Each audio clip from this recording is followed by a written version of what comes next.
I used to think fresh ginger was always the best, until my grandmother showed me how steaming and gently drying it completely changed the way it supports the body. Hi friends, I'm Nancy. Many years ago, I simply sliced ginger into tea and thought that was enough.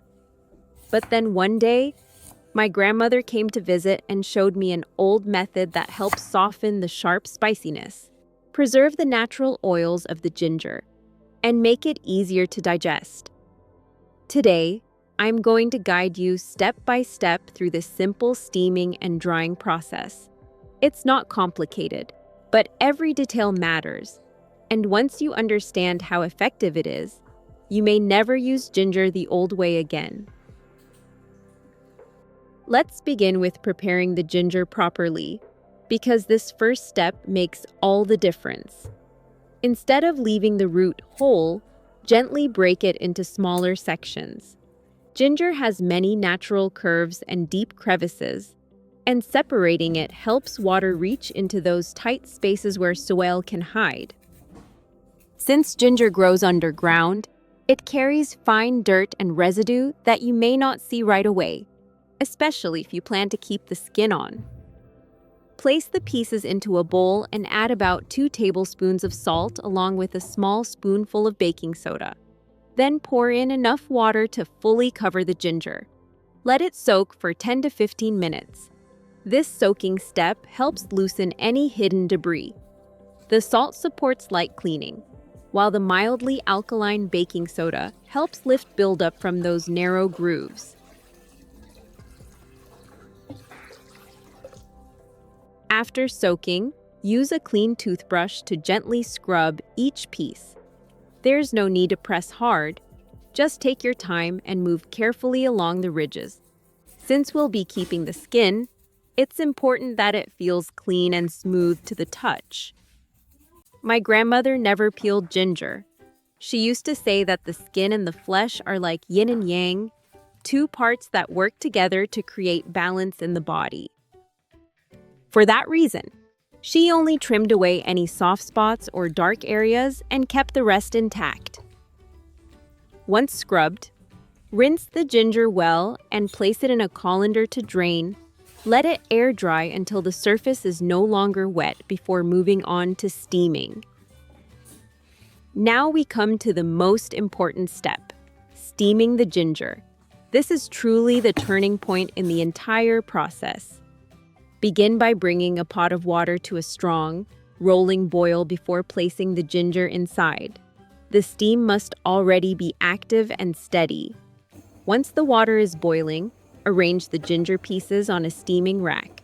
Make sure they are placed in a single layer, leaving space between each piece. Never stack them on top of one another. The steam needs room to circulate gently around each section. Cover the pot and reduce the heat to medium. Steam the ginger for about 10 to 15 minutes, depending on the size of the pieces. Steaming does something special. It softens the sharp, aggressive bite of fresh ginger, yet it does not strip away the natural oils that give ginger its warmth and beneficial properties. Instead, it transforms the flavor into something smoother and more comforting. This step is what makes the difference, so don't rush it. Once steamed, allow the ginger to cool slightly, then slice it into thin, even pieces. Thin slices help it dry evenly. In the past, my grandmother would lay the ginger under the sun to dry. She believed the sunlight worked beautifully. But to save time and have better control, I usually use my air fryer. I set it to a low temperature, around 175 degrees Fahrenheit to 195 degrees Fahrenheit, about 80 degrees Celsius to 90 degrees Celsius, and dry the slices for 30 to 40 minutes. Flipping them halfway through, be careful not to dry them until they are hard and brittle. The goal is simply to remove excess moisture. Do you prefer traditional sun drying, or would you use an air fryer as I do? Once the ginger has completely cooled, It's time to store it properly. This step requires a little care. Make sure your glass jars are absolutely clean and completely dry. Even a small amount of moisture left inside the jar can cause the ginger to spoil over time. I always wipe the inside with a dry cloth and let the jars air out for a few minutes before using them. Place the dried ginger slices neatly into the jar without pressing them down too tightly. Then add a small amount of rock sugar. You don't need much, just enough to gently balance the sharpness of the ginger later on. Next comes the vinegar. For 1 jar, I like to use rice vinegar. It has a light, clean taste that allows the natural warmth of the ginger to shine through. For another jar, I use grape vinegar. Grape vinegar has a deeper, richer flavor and a slightly sweet aroma that gives the ginger a more rounded taste. Both are wonderful, just different in character. Pour the vinegar in until the ginger is fully covered. Seal the jars tightly and place them in a cool, well-ventilated spot away from direct sunlight. Let them sit for about 10 days. During this time, the flavors slowly blend and soften. When it's ready, you can enjoy a few slices in the morning or alongside your meals. You can also dilute a little of the infused vinegar with warm water and sip it gently. It's comforting, warming, and may help support digestion and appetite in a natural way. Another gentle benefit of steamed and dried ginger is that it may help support overall comfort in the body during cooler seasons. Because the steaming process softens its sharpness while preserving its natural warmth. Many people find it easier to enjoy regularly without irritating the stomach.